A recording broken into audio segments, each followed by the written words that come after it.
नमस्कार साथियों। नमस्कार।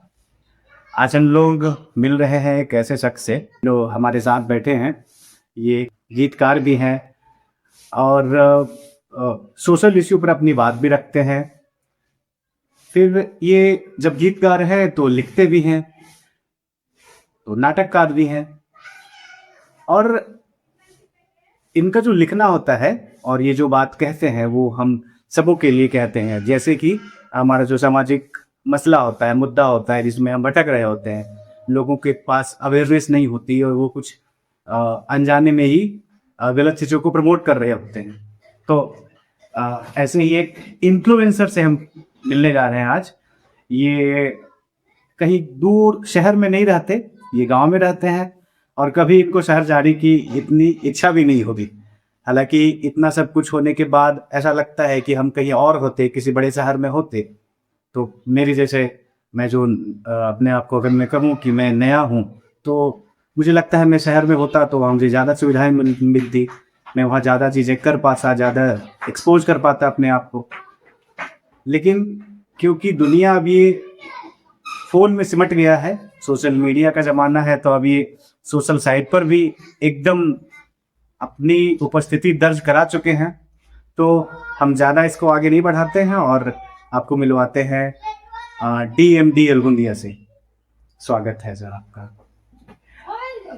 और ये स्वागत करने के साथ ही मैं ये जानना चाहूँगा, ये अलगुंदिया क्या है? मैं जानता हूँ आपका गांव अलगुंदा है, इसीलिए हमने अलगुंदिया रखा है। क्या यही है अलगुंदिया का, या इससे पीछे और भी कोई बात आई है? है तो यही।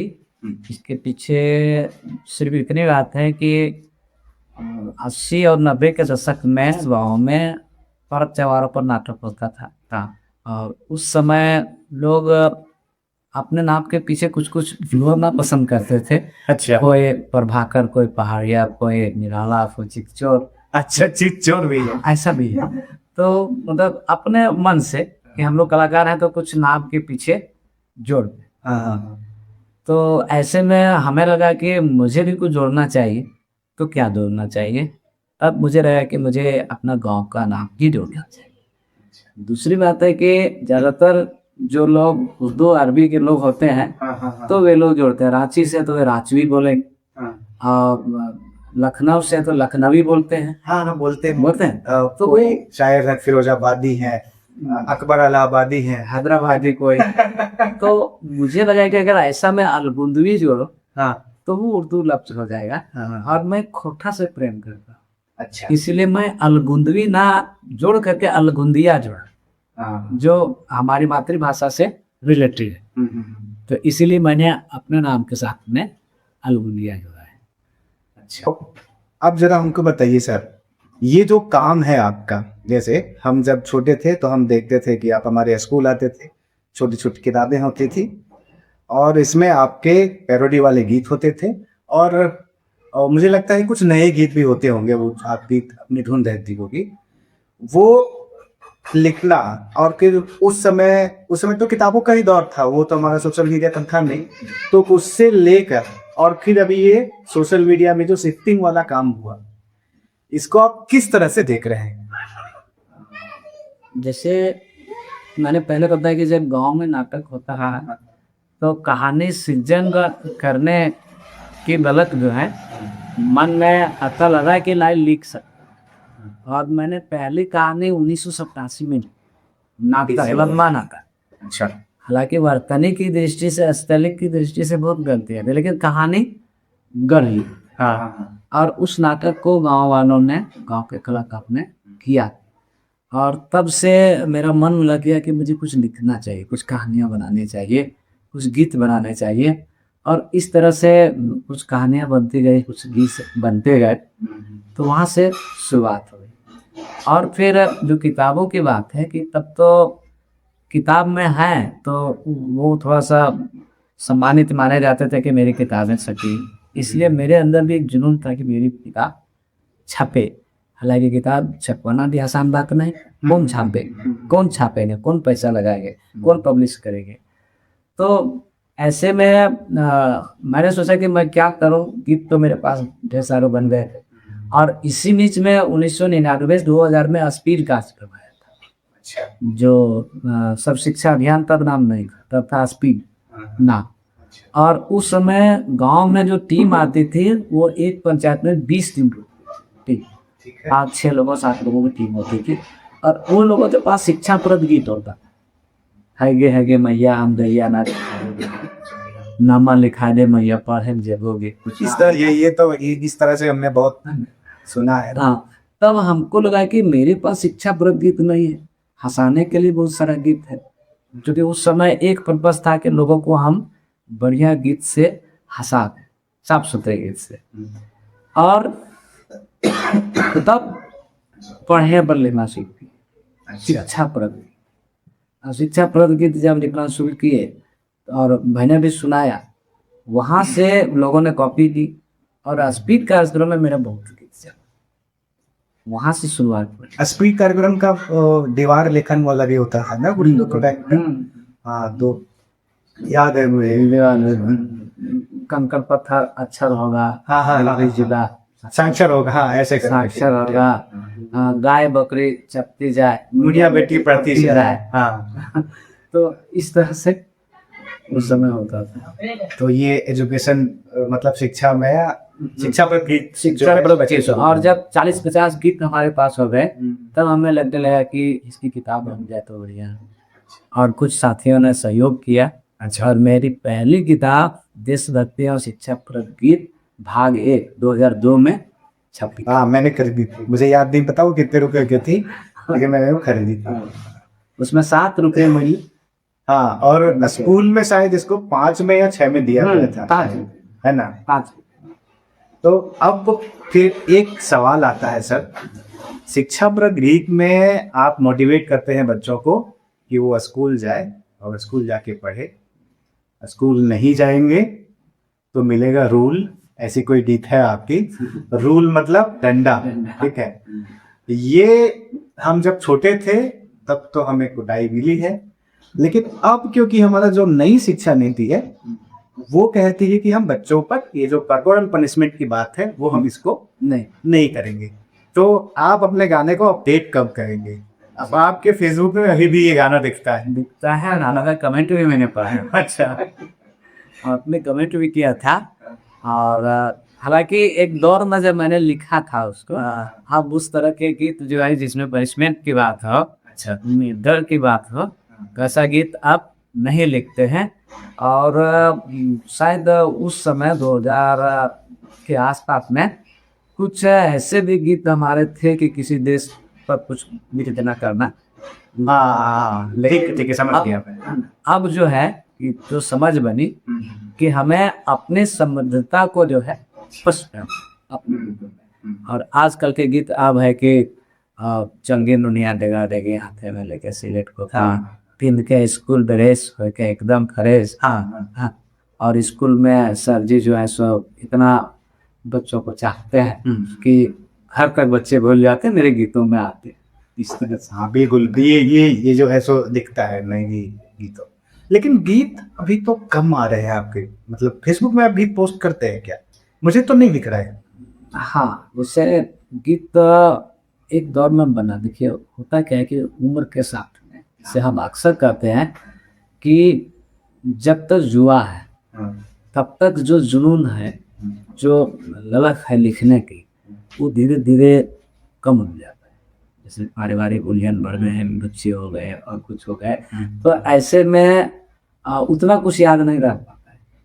इसके बाद में क्या कि जो लक्ष्य दिया गया, उस समय क्या था कि स्वतंत्र रूप से लिखते थे, पैसा से कोई मतलब नहीं था कि इस गीत को हम लिखेंगे तो इससे मेरा पैसा बनेगा, इनकम का जरिया बनेगा। उस समय मतलब लग गया कि राही है, इसको पहाड़ बनाना, ठीक है, तो बनाना है। अब आता है ये चीज, ये जो राई को पहाड़ बनाने की बात है, या फिर एक कलाकार के कला को निखारने की बात। हम जैसे सोसाइटी में रहते हैं, समाज में रहते हैं, गांव में रहते हैं, यहाँ पर एक बात आती है रोजगार। तो ये इसको कैसे आपने संभाला? क्योंकि हम कहीं भी कुछ करते हैं, आप एक कलाकार है, आप गीत गाते हैं, आप चाहे नाटककार हो, कोई रिश्तेदार के यहाँ कहीं गए, आप कुछ बातचीत हुई तो वो पूछेंगे ठीक है तुम गीत गाते हो, करते क्या हो?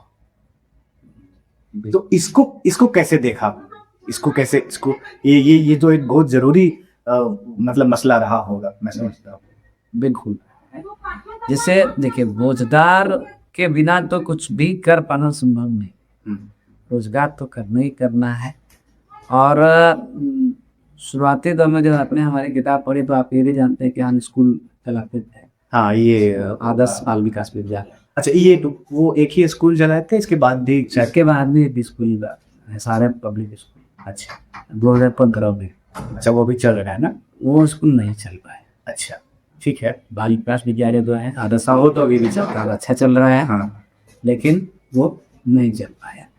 तो है क्या कि जैसे रोजगार की दृष्टि से अगर हम देखें तो विद्यालय में कभी हमने ऐसा नहीं सोचा। तो विराट पे छोटा परिवार, 2 बच्चे, दादी या बीवी थे, तो कम पैसे में भी चल जाता था और सभी स्कूलों से कम फीस हमने अपने स्कूल। अब मेरा लक्ष्य था कि इस क्षेत्र के सारे बच्चे अच्छी शिक्षा अच्छी करें। और आज के समय में एक उपलब्धि भी है कि बच्चे जो पढ़े हैं, बच्चे संस्कारी हुए हैं, देशभक्ति हुए हैं, और बच्चों के अंदर बहुत सारी अच्छाइयाँ हैं। ये मैं नहीं कह रहा हूँ, आप फील्ड घूमेंगे, आप ही मेरा स्टूडेंट, आपके स्टूडेंट्स दोस्त हैं हमारे। तो वो कहते हैं। तो मुझे लग रहा था कि मैंने एक पंक्ति उस समय लिखी थी कि जिस स्वार्थ से राष्ट्रहित और समाज का भला, वह स्वार्थ भी धर्म। कि स्कूल में पढ़ाते थे, फीस भी लेते थे, लेकिन मुझे लगता था कि ये फीस अगर ले रहे हैं, जीविकोपार्जन नहीं होगा तो हम स्कूल से हाँ वो तो और बस इसी ख्याल से कि कुछ लेना चाहिए। अच्छा, तो इसलिए कुछ सहयोग भी बच्चों को किए। जो बच्चे गरीब बच्चे हैं, कॉपी किताब नहीं खरीद पाते हैं, आगे की पढ़ाई नहीं कर पाते हैं, तो ऐसे लोगों को मदद भी करते थे। अच्छा, अब क्योंकि वो स्कूल 96 में खुली थी है, तो 96 में खुली और अभी ये 2026 है ना? ये लगभग कहा जाए तो 4 उधर और 6 मतलब 30 साल ही के आसपास का नहीं। 30 साल में बच्चे जो है, उसके जो स्कूल के बच्चे निकले, बाहर गए, किसी को नौकरी लगी, कोई नौकरी नहीं कर पाए, मतलब एक जैसे से भी नहीं होते हैं। तो उन बच्चों को आप कैसे देखते हैं? मैं क्या देखता हूँ इधर, वो थोड़ा और भी मतलब एक्सपोज करूँ चीज़ों को, तो जो जिन बच्चों ने सरकारी नौकरी ली, या फिर एक सीधा ऐसा ही कहा जाए, जो सरकारी नौकर हो गए, उनको कहा जाता है, मतलब एक फहरिस्त निकाली जाती है कि हमारे स्कूल के इतने बच्चे यहाँ सेवा दे रहे हैं। तो क्या आपका दृष्टिकोण ऐसा ही रहता है क्या, कि मतलब जैसे जो सरकारी नौकर बन पाए, सरकारी नौकरी ले पाए, वही बच्चे आपके लिए सफल हो गए, या फिर जिन्होंने मूल्यों को समझा, संवैधानिक मूल्यों को समझा, वो चाहे कहीं भी कोई भी काम कर रहे हो, देश के प्रति उनका समर्पण है, वो जो है हमारा कर्तव्य है, उसको फॉलो करते हो, जो समाज के प्रति सम्मान भाव हो, सभी धर्मों से लगाव हो, ऐसा भी करने वाले बच्चे को भी आप सफल कह रहे हैं? मतलब थोड़ा सा इसको बता सकें। ऐसे आपका जो सवाल है कि जैसे जो नौकरी ली है, तो नौकरी तो गिने चुने बच्चों ने ही लिया, ये तो बात तय है।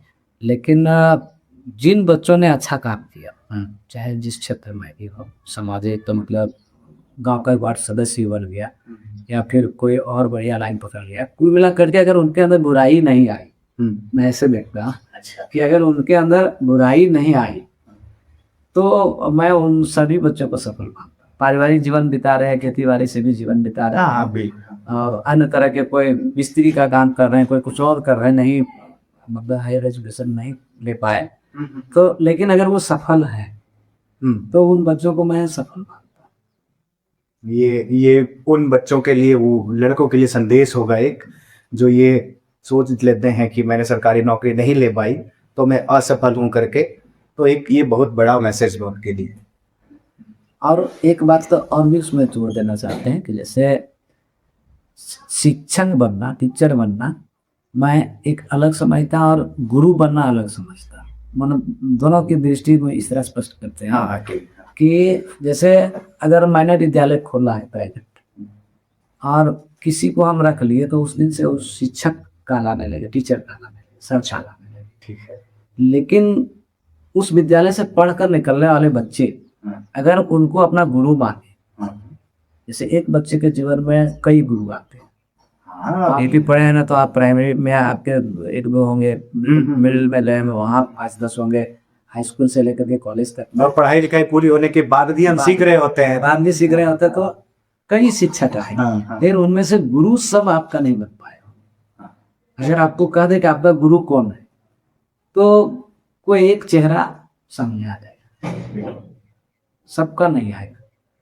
तो जिस शिक्षक ने बच्चों के मन को छुआ, बच्चों को प्रभावित किया, ये उनके गुरु है। और मुझे लगता है कि गुरु जो बन गए, जो गुरु बन गए, उनको मैं एक सफल टीचर मानता हूँ। कि एक लाइन में कहे कि आपका गुरु कौन है, कोई कहते कि डीएमडी सर मेरा गुरु है, अब उनको मेरे अलावे भी दर्जनों टीचर ने पढ़ाया है, तो मैं अपनी सफलता मानता हूँ कि अगर दर्जनों के बीच में मेरा नाम आ रहा है तो इस दृष्टि से हम देखते हैं कि जो बच्चे, अब तो बच्चे सब तो माता पिता, हाँ, और बच्चों के बच्चे आते हैं उन्हें पढ़ने। बच्चे आते हैं और उनके अंदर अगर नैतिकता है, हाँ, तो नैतिकता अगर है तो वही मूल्य है। और वो भी सफल है, मैं भी सफल। अब हम आते हैं आपके सोशल मीडिया की तरफ। यहाँ मैं देखता हूँ लगभग, अगर मैं करेक्ट नहीं हूँ तो करेक्ट करेंगे, 3 लाख से ज्यादा लोगों ने आपको फॉलो किया है। 3,22,000। और देखते कितने लोग हैं? देखते हैं जैसे कुछ तो ऐसे पोस्ट हैं जिसको मैं मिलियन में भी आता है। अच्छा। 5 मिलियन, 6 मिलियन, 7 मिलियन, जिसे भी ज्यादा आता है। तो ये बात जो है, मतलब एक पेन पेपर मोड जहाँ पर आपने लिखी, कविता है, किताबों में लिखी, और फिर अब ये हमारा सोशल मीडिया शिफ्टिंग हुआ, तो बदलाव के बाद आप वहां भी कर रहे थे और बदलाव के बाद आप यहाँ भी कर रहे हैं, तो इफेक्ट किस में दिख रहा है ज्यादा? क्या ये जो सोशल मीडिया है, क्या वास्तविक बदलाव ला पाएगा या ला रहा है? थोड़ा सा इस पर आप रखें। सोशल मीडिया, और जो सोशल मीडिया से पहले की बात है, जब स्कूल में पढ़ाते थे या किसी मंच से के साथ आने या कुछ करते थे, तो उन दोनों में जो हम बदलाव देख पा रहे हैं कि स्कूल में जब पढ़ाते थे तो वहाँ का बदलाव उसके जीवन शैली में दिखता है। अच्छा, जिसको हम देख पाते हैं। जी, वो दायरा भी सीमित था। अब मेरा ये गांव है तो 2-4-5 गांव के बच्चे पढ़ते थे, जहाँ मेरा आना जाना होता है, देखना होता है, तो उनके हम निजी जीवन को भी देख करके समझ पाते, उस बदलाव को देखते हैं। सोशल मीडिया में जो है वो कमेंट को देखते हैं, उसके व्यक्तिगत जीवन को नहीं देख पाते हैं। कमेंट को देखते हैं, लेकिन जो लोग गहराई से कमेंट करते हैं तो स्वाभाविक है कि दिल की बात उनकी लगती है, और बदलाव वहाँ भी आता है। दूसरी बात है कि सोशल मीडिया ने अभी कुछ महीने पहले, या तो अभी चल रहा है कि एक तरह से सोशल मीडिया को लोग खराब करने में, सोशल मीडिया को की बर्बादी के रास्ते और कुछ है ऐसा करने में लगे थे। यानी ऐसा हम समझ सकते हैं कि ऐसा कुछ करेंगे तो मेरा पैसा बनेगा, और शायद अश्लीलता परोसेंगे तो पैसा बनेगा।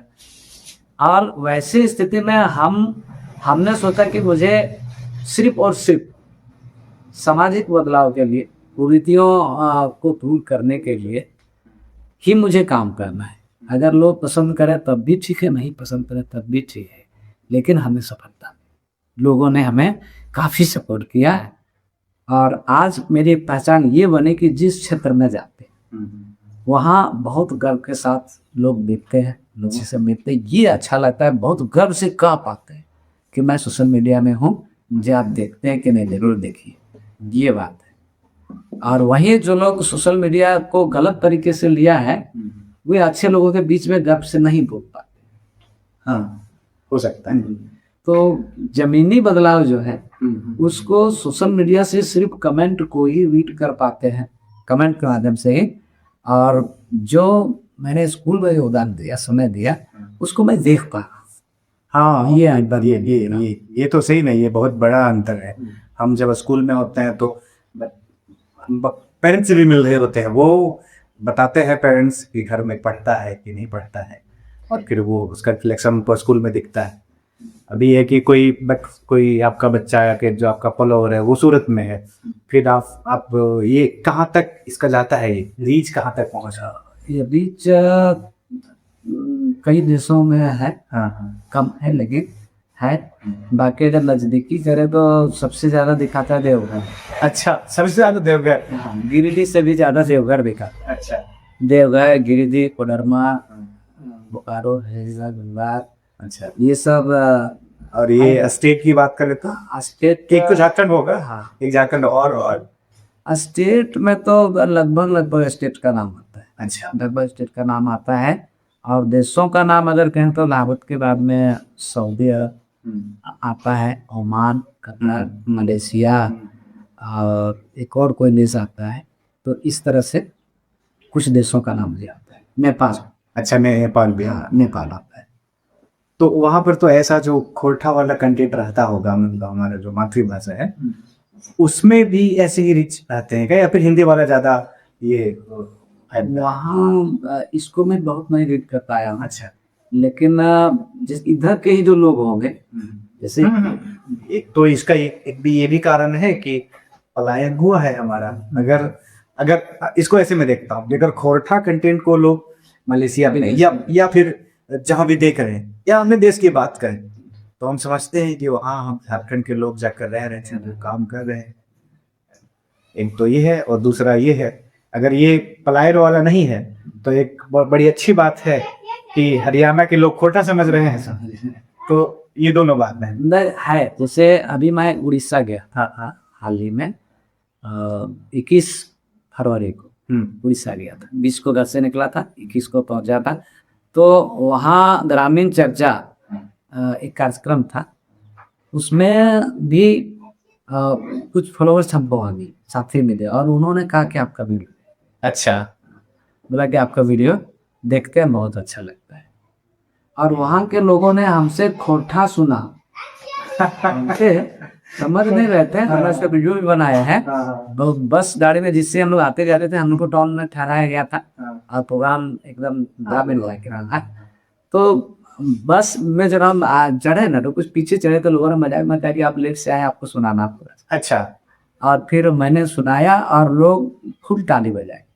कुछ लोगों ने कहा कि समझ तो नहीं पा रहे थे, लेकिन बहुत अच्छा लग रहा था। जब तो सुनाने की बात आ ही रहे हैं, तो हम अपने जो ये वीडियो देख रहे हैं, इसके लिए भी इनके तरफ से मैं रिक्वेस्ट करूंगा कि कोई ऐसा गीत आप मतलब 2-3 लाइन अगर गुनगुना सके तो आप हिंदी बोले तो कुछ मतलब, क्योंकि मैं अभी 32 साल के आसपास का हूँ, ठीक है। तो हमारे साथ जो हैं, हमारे सहपाठी भी कुछ होंगे जो वीडियो को देखेंगे, वो जब छोटे रहे हैं तब उन लोगों ने आपको लाइव गाते हुए सुना था। अभी देखते होंगे फेसबुक पे, है ना, फॉलो किए होंगे। तो आज फिर से कुछ पुरानी गीत अगर आप एक सुना सकें तो वो एक बूस्ट बम जैसा देगा। जी बिल्कुल। जल जंगल जमीन को लेकर के, जब जंगल उजड़ने लगे, उसको लेकर के मैंने एक झूमर लिखा। अच्छा, तो उसको मैं सुनाना चाहता। झूमर है कि मुश्किल भेल बड़ी भारी हो, उजड़ गेल जंगल झाड़ी, जंगल में मिले नहीं अबे झुरी काठी, कैसे बनद कलावा बियारी हो, उजड़ गेल जंगल झाड़ी। हालांकि इसको भी अपडेट करने की जरूरत है, क्योंकि आजकल के अंदर गैस आई। मेरा ध्यान नहीं जा रहा। तो आगे है कि काट बात मिले नहीं, टूटी गेले खाती, टूटी गेले खाती हो, टूटी गेले खाती, अरे कैसे या बनावल खाती के पार्टी हो, उजड़ गेलो जंगल झाड़ी। इसको भी अपडेट करना होगा फिर तो। खाती कहाँ दिख रहा है, बच्चों अभी तो मिलते हैं। अब है कि जंगल में मिला नहीं अबे जड़ी बूटी, अबे जड़ी बूटी हो, अबे जड़ी बूटी, अरे फैली जे तो सगरो बीमारी हो, गुजर गेलो जंगल झाड़ी। और संदेश मेरा है कि जंगल बचाओ, वृक्ष लगाओ, क्योंकि जंगल लगाया नहीं जा सकता, बचाया जा सकता। कि जंगल बचाओ हो वृक्ष लगाओ और जुगा के बचाओ महामारी से वृक्ष लगाओ धारी धारी। तो ये खिलाना क्योंकि वैसे है। एक बार क्या हुआ था, आपको याद आ रहा है, आप लोगों ने दुर्गा मंडा के प्रांगण में एक कोई क्षेत्रीय संगीत समिति का प्रोग्राम रखा था और वो बहुत देर तक चला था, लोग जा ही नहीं रहे थे कहीं। आप लोगों ने खत्म किया तभी लोग गए। वो शायद सालगिरह था क्षेत्रीय शंकर समिति का, ऐसा कुछ या घाटन मतलब शुरुआत था, उसी के उपलक्ष्य में था, मतलब अवसर दोषा कि आखिर उसको क्यों रखा जाएगा। तो मेरे मन में बात आई थी कि मतलब ये अभी शुरू हो गया है, अगले साल फिर से ये कार्यक्रम होगा, शायद कोई 10 अप्रैल या ऐसा कुछ रहा था, मुझे डेट याद नहीं। तो फिर से अगले साल जब आया था तो मैं देखा कि कुछ भी नहीं है। तो वो साल भर इंतजार था मुझे, क्योंकि वो प्रोग्राम जो था वो मतलब बहुत ही अच्छा था। ऐसा मैं कहना चाहूँगा कि संस्था और संगठन दोनों को अगर देखें तो संगठन जब जन्म लेता है तो युवा होता है, और धीरे धीरे वो वृद्धावस्था में या तो बाल्यावस्था में आ जाते हैं, कमजोर। अच्छा कमजोर पड़े। जैसे अभी एक संगठन बनाए कि हमको ये काम करना है, तो अभी जो जोश खरोश होगा वो धीरे धीरे सेम इसके ऑपोजिट है संस्था। संस्था में छोटे पैमाने पर शुरुआत करते हैं, और फिर धीरे धीरे फैलता है। तो संगठन इसीलिए शुरुआती दौर में ही, अच्छा, और जो संगठन लंबे समय तक टिक पाती है फिर उसका। आपको एक और बात आती है बच्चों को लेकर, क्योंकि आपने बच्चों को लेकर बहुत काम किया और काम कर ही रहे हैं। तो आपके समय के बच्चे, आप बच्चे हैं और फिर आपने बच्चों को पढ़ाया, ठीक है, वो बच्चे और आजकल के बच्चे, इस ये 3 पीढ़ियों की बात कर रहा हूं मैं, समझ पा रहे हैं क्या? तो कितना अंतर आपको, मतलब कैसे कैसे अंतर आपको दिख रहे हैं तीनों में? थोड़ा अगर जिस समय मैं बच्चा था, मेरे उम्र के लोग बच्चे थे, उस समय को देखें, या फिर जिन बच्चों को मैंने पढ़ाया आज से 20-25 साल पहले, जिन बच्चों को मैंने पढ़ाया आज, ये तीनों बच्चे में कुछ तो आज भी एक और बराबर कुछ चीज़ें, जैसे बच्चों का जो बचपना है, अगर में खेलना है, जिज्ञासु होना है, कुछ होना है, ये तो कॉमन है। लेकिन आज के बच्चे और उस समय के बच्चे में कुछ अंतर है। उस समय के बच्चे एकदम गांव में सीमित थे, गांव से बाहरी जानकारी उन बच्चों को नहीं होती थी। बहुत कम किसी के बच्चे को गांव के बाहरी जानकारी होती थी। और हम लोग गांव के जो बड़े बुजुर्ग लोग, उनको सबको हम लोग गार्जियन मानते थे। अच्छा, सभी गार्जियन। हम लोग गाँव में एक गाड़ी है, जहाँ मैं भी गाँव में, जहाँ लोग पूरे गांव के लोग नहाने जाते थे। अभी भाई कुछ पंडित के पास नीचे गाड़ी है, तो उस गाड़ी की बात करते हैं कि एक आदमी गांव में कह दिया कि आज साफ करना है तो साफ करना है, एक आदमी बोले नहीं यहाँ ऐसे नहीं करना है तो नहीं करना है। तो गांव के लोगों को वो बहुत हम लोग मानते थे, डर नहीं था। वो माँ बाप के सामने भी डांट सकते थे और माँ बाप भी उनसे कुछ नहीं बोलते थे। तो उस समय के जो बच्चे हैं, उन बच्चों में एक अलग तरह का गुण था। उन बच्चों में गुण क्या है, या तो उन बच्चों में एक समाज के प्रति जो भी बच्चों की सोच रही थी कि नहीं ये हम सब का, ये ऑनरशिप था। ऑनरशिप था। और जिन बच्चों को मैंने पढ़ाया उस समय तक भी बहुत बदलाव नहीं, जैसे हम लोगों का जो बचपन बीता, जो मैंने पढ़ाया, हाँ, मतलब आपके पढ़ाने, मतलब आपसे जो पढ़े हैं बच्चे, उसको आप मेरे कैटेगरी में रख सकते हैं। हमने भी इस चीज को महसूस किया है।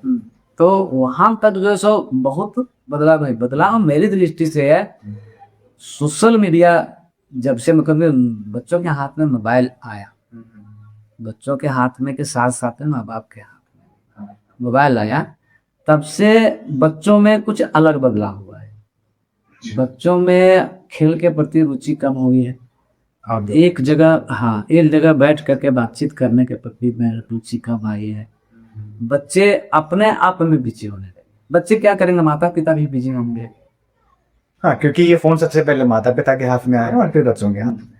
उस समय क्या था कि अगर माता पिता बाजार जाते थे, लेना बाजार लगता था, तो हम लोग इंतजार करते थे। हाँ। एक कोई आ गए उधर से तो उनको पूछते, मेरे पिताजी का मेरे पिताजी कब आए, नहीं बाबू नहीं देखे, या तो हाँ आ रहे, तो बड़ी इंतजार। आज के समय में भी इंतजार रहता है बच्चों का, लेकिन बच्चे आज मिठाई नहीं मांगते, मोबाइल फोन में मोबाइल मांगते हैं। वो भी है कि मतलब आगे आने वाले दिन में ये फोन मिठाई के का फोन मांगने वाला गीत भी फिर ऐसा कोई वीडियो हम देखेंगे आपके फेसबुक। लेकिन एक बात है कि बच्चों के अंदर जो समझ अभी है, ये उन बच्चों से जाता है। इसको भी मैं मानता हूँ कि छोटे बच्चे जितना कुछ समझ है, चाहे अब सोशल मीडिया की देन हो, चाहे तो जो समाज बदल रहा है, जो नई नई चीजें आ रही है, जो भी हो, लेकिन बच्चे हम लोगों जितना नहीं समझ पाते थे, उससे ज्यादा आज के बच्चे समझते हैं। क्योंकि ये तो सही बात है, एक्सपोजर उसको मिल रहा है।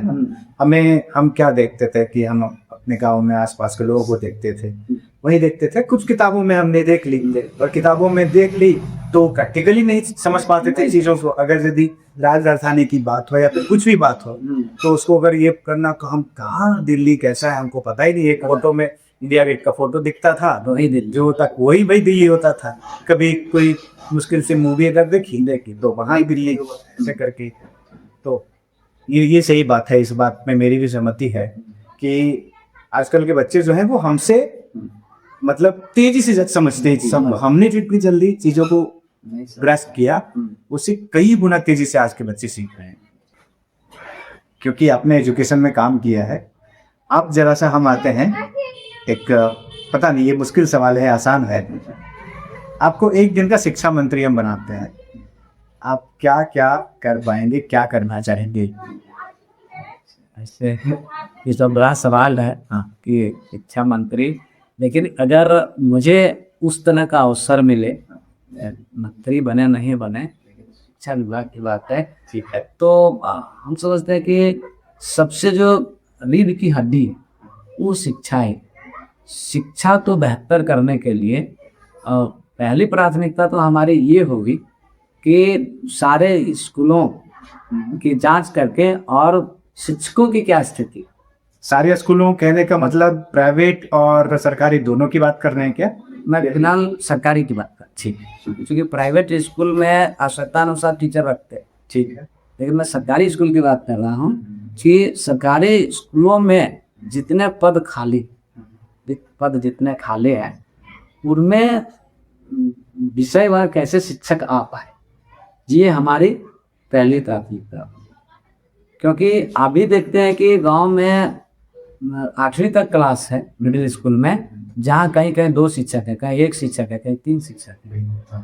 तो ऐसे में जो पढ़ाई होनी चाहिए वो नहीं हो पाती है। तो एक तो है कि पर्याप्त शिक्षक कैसे आ पाए, 10 शिक्षक कैसे आ पाए, और शिक्षा की बात हो, अभी विद्यालयों में भवन बनने की बात, 2-2 पहर के बोलने की बात, अन्य तरह के वाक़या आपकी बाद में शिक्षा की पढ़ाई, लेकिन प्राथमिकता हो कि शिक्षा की बात हो, और शिक्षा को बेहतर करने के लिए जागरूकता की बात। हाँ, हालांकि ये मतलब ये भी एक जरूरी मतलब चीज है भोजन का, क्योंकि मतलब जरूरी जो भी रिसर्च है, जो भी डेटा है, वो कहता है कि जब से मिड डे मील का ये प्रोग्राम शुरू हुआ है, कम से कुपोषण का जो स्तर है वो बच्चों में कम हुआ है, स्थिति भी बढ़ी है। हाँ। स्थिति बढ़ी है, इसलिए एमडीएम तो चलना ही चाहिए, लेकिन एमडीएम की जो जिम्मेवारी जो सिस्टमेटिक तरीके से दिया गया, तो उस तरीके को साइड करके जो उसमें टीचर इन्वॉल्व हो गए और अपने आप को दिखाते हैं कि हमको ये देखना पड़ता है, ये देखना पड़ता है, तो इसमें थोड़ा रिफॉर्म होगा।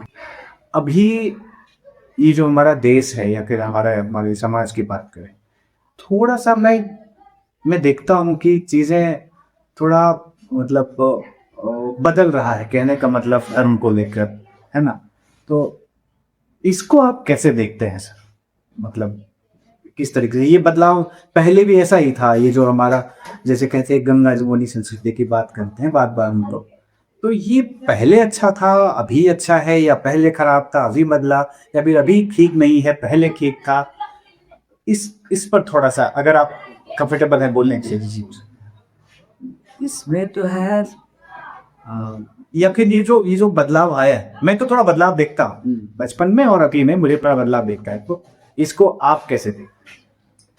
इसको जो है जैसे जो पहले और अभी में अगर दोनों में देखते हैं तो बदलाव तो काफ़ी आया है, और पहले की अपेक्षा अभी ठीक, लेकिन सिर्फ इतना यही ठीक नहीं है कि कुछ लोग अपने स्वार्थ के, चाहे अपनी सत्ता के लिए, सीट के लिए, इस तरह से करके और जो बदनाम कर रखा है। नहीं तो जिस तरह से एजुकेशन बढ़ा है, विज्ञान से लगाव हुआ है, जिन बच्चों का, जिन युवाओं का विज्ञान से लगाव हुआ है, वे युवा अभी आपके भाईचारे के लिए काफ़ी ठीक।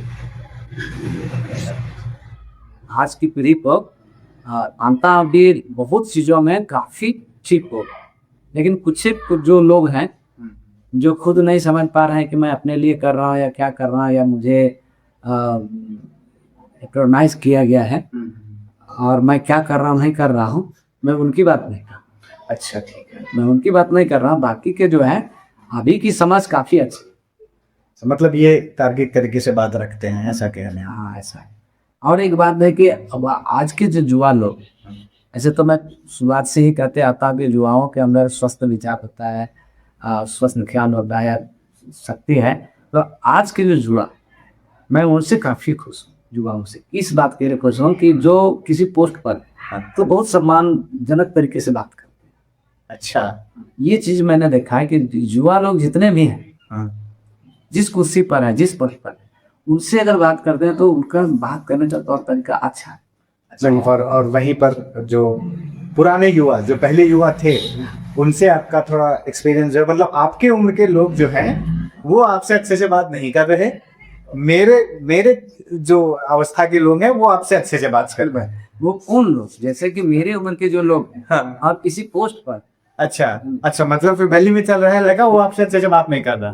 नहीं, जो ये मेरे उम्र के हैं, जो हमारे देश की गली में चल रहे हैं, घूम, वो सब ठीक है। हाँ। लेकिन अगर उन्हें नौकरी मिल जाए, कोई पोस्ट पर है, और हम अगर उनसे बात करें तो उनके अपेक्षाकृत आज के जो युवा है, उन युवाओं के अंदर रिस्पेक्ट जाता है। ये मैं कह रहा हूँ। समझ गया। मैं ये नहीं कह रहा हूँ कि समय के लोग ऐसे आपकी मुस्कान तो बहुत अच्छी है, मुस्कुराते ही रहते हैं, लेकिन तो भी एक बात, कोई वाकया ऐसा हो आपकी मतलब पूरे जीवन का जो याद आपको आता हो और फिर आप एकदम से मुस्कुरा उठते हो। इस पॉजिटिव नोट के साथ आप इसको ये एंड करेंगे तो अगले उत्सव से। हाँ, इस तरह तो एक नहीं बल्कि कई हैं, लेकिन मैं उनमें से एक रख रहा हूँ। हाँ।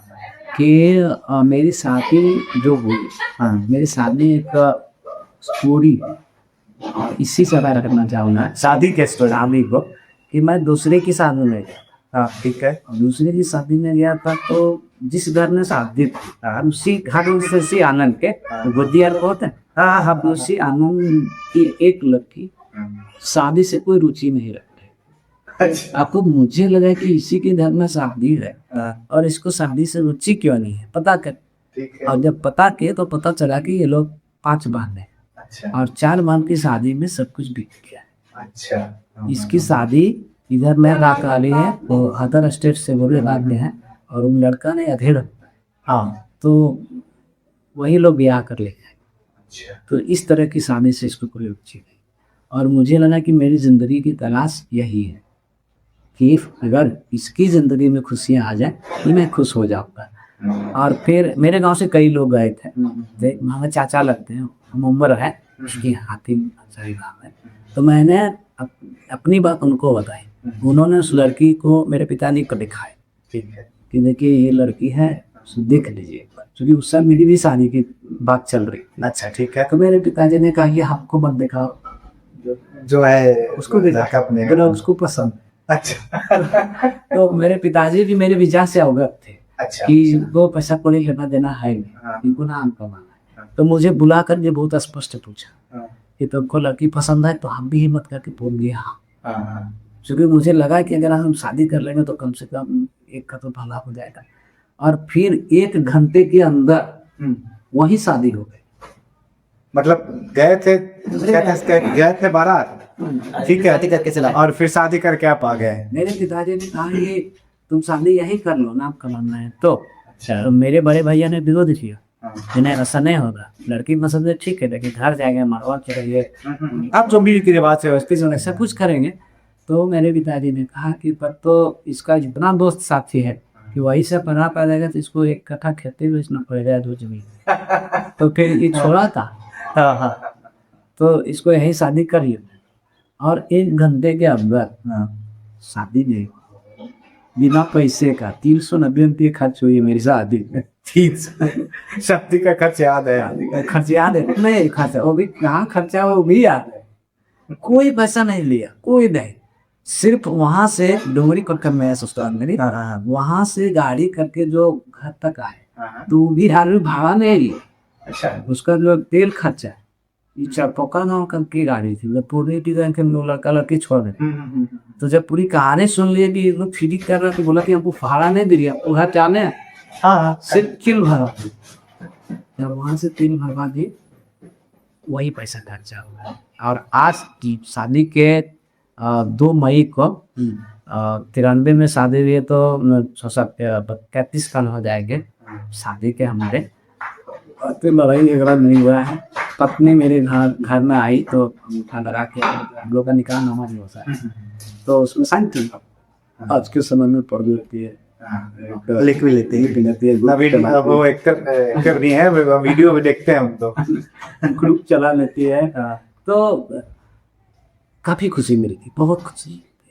ये जीवन की सबसे अच्छी मुस्कान है हमारी। चलिए, ये सिर्फ आपके लिए मुस्कान की बात नहीं है, हम सबके लिए मुस्कान वाली ही बात है। और ठीक है, तो अब आप लोगों को कुछ सवाल पूछे, अच्छा क्या आप लोगों को और भी कुछ बात पूछनी हो सबसे, तो आप लोग कमेंट बॉक्स में जरूर अपनी बात रख सकते हैं, या फिर आपको इनसे जुड़ी कोई बात याद आ रही हो तो भी जरूर आप रखें। धन्यवाद।